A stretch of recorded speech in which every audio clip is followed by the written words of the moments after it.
სამყაროში არის დაუთვლელი რაოდენობის galaktika, ტრილიონი და საერთოდ დაუთვლელია, ხო?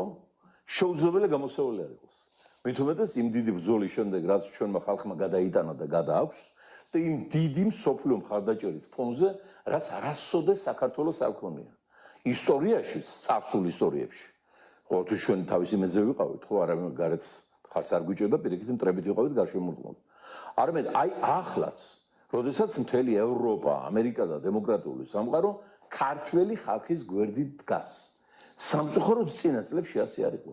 წინა წლებში მთელი ეს დემოკრატიული სამყარო იდგა ან შევარდნაძის გვერდით, ან სააკაშვილის გვერდით, ან ივანიშვილის გვერდით ხალხსა და მათ შორის დაპირისპირებაში.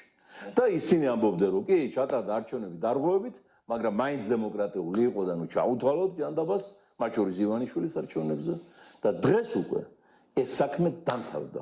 მსოფლიომ აღიარა, რომ ქართველი ხალხი იმსახურებს დემოკრატიის უმაღლეს სტანდარტს, რომ ის არის თავისუფლებისათვის დაუცხრომელი და გასაოცარი მებრძოლი.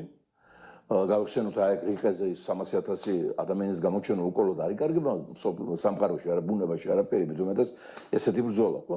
ამიტომ დღეს მსოფლიო დგას ქართველი ხალხის მხარეზე და ამ სიტუაციაში ყველა ხელისუფლება დამარცხებული და განწირულია.